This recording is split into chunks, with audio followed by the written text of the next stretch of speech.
Well, welcome back. We're with Gordon Powers, the head coach of the Westfield Hornets, our WMGT football team of the week, and we'll take a look at some highlights from their victory over Monroe, and then we'll be back with the head coach of the top-ranked Westfield Hornets.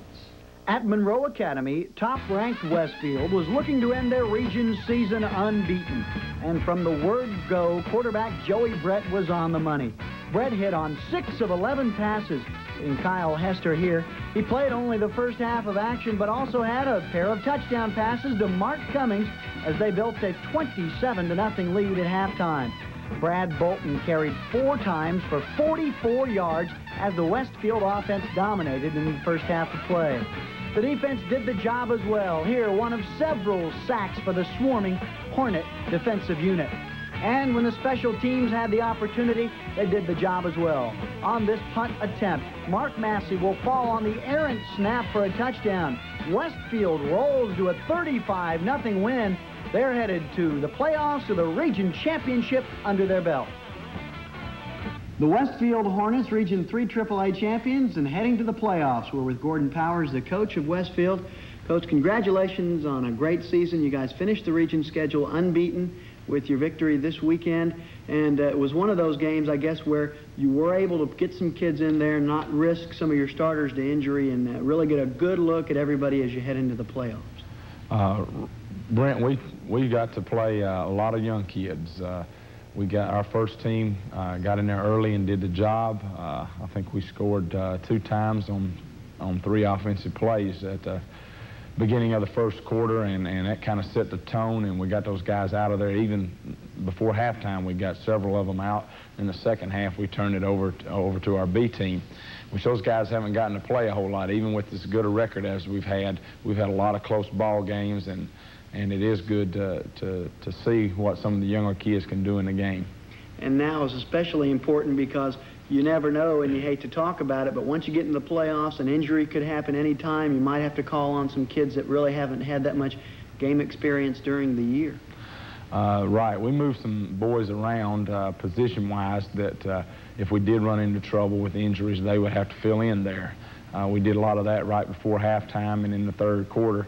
You know, for example, quarterback Joey Brett's carried a load for us most of the way, and Mark Cummings, who's a starter at wingback, he's our second-team quarterback, and he hadn't had a lot of work, so you know that's an important position, and we let him get in there and run the offense, and that helps a whole lot, along with getting a lot of linemen in the game.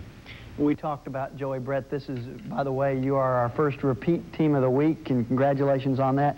We talked about Joey before, and he is no secret anymore. You guys have had a few good quarterbacks over there, and Joey is another one. He does so many things well, and he moves so much that he has been able to more or less stay away from any serious injuries this year. We feel fortunate there because he's much like the Stratford quarterback, Jerry Shepard. He carries the load for the team, and we run the veer option, and he's going to get hit. And when you throw the ball quite a bit, you know, he's under the gun. So we feel fortunate he stayed healthy, and I think you know he's the type of individual where it's going to take something pretty hard to get him down. He's a fighter. Let's talk about some of the kids that go both ways for you. I know you've got a good percentage of your available kids out for the team. You've got excellent support. I know I went to your pep rally last time. But still, you do have half a dozen or more guys going both ways. Let's talk a little bit about some of those guys. Okay. I'd like to start and talk about my seniors. We've got 2 senior offensive linemen who also play a lot of defense. Kevin Ware, our right tackle, is also a defensive tackle for us, and he's done a great job for us.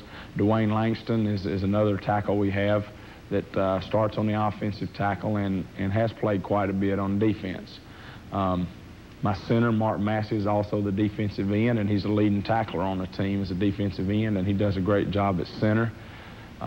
Sam Pearson, the tailback, is also a linebacker. My receivers, John Pearson, the tight end, is the defensive end, doing a fine job. Kyle Hester, the split end, is a safety, and another guy that runs in there and alternates a lot with Kyle, Newt Hiley, he's a cornerback. So we play a lot of guys both ways, and Mitchell Hunter, who's a linebacker, alternates with Mark Cummings at wingback a lot. So we get a lot of boys involved. You know, most of our seniors are carrying a load for us, and that's why we're you know, doing as well as we are. You have done well, and that's why you're heading to the playoffs with all the accolades. #1 ranked team according to Macon Telegraph and News poll this past week. That type of thing is all fine and well, but now you've got to worry about Calvary Baptist. You have them in your own backyard. That's good. What do you know about them? Well, Calvary is a very big team. They're a very physical team. Defensively, they're a lot stronger than they are offensively. They don't give up many points, and that's due to several key ball players. They've got defensive tackles that are 6'5", 240. The other one's like 6'3", 225, and they've got a linebacker that's about 210 that can run, and they really get after you on defense. Offensively, they've got size there, too. They're big in offensive line. They're going to average about 210 across offensive line, and their tailback is 6'3", 210. So they're a very physical ball team. They haven't been putting a lot of points on the board offensively, but they've been keeping games close defensively, and you know, it may be one of those low-scoring type ball games where you know, one touchdown may win it.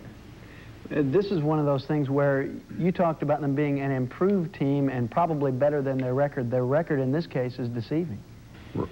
It is. At the first of the year, Calvary was trying to, in fact, the tailback, the big boy at tailback, he was playing quarterback, and they were running a run-and-shoot offense. They were throwing the ball 4 out of 5 plays, and they were getting beat. Very, very poor offensive team at the first of the year. Turnovers kept their defense on the field.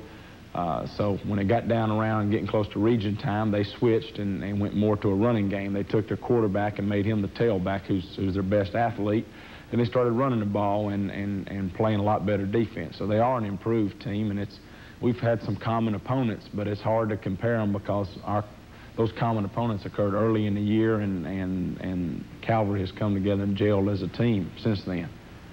We've been speaking with Gordon Powers, the head coach of the Westfield Hornets, #1 ranked team, the Region 3 AAA champions, and our WMGT Team of the Week.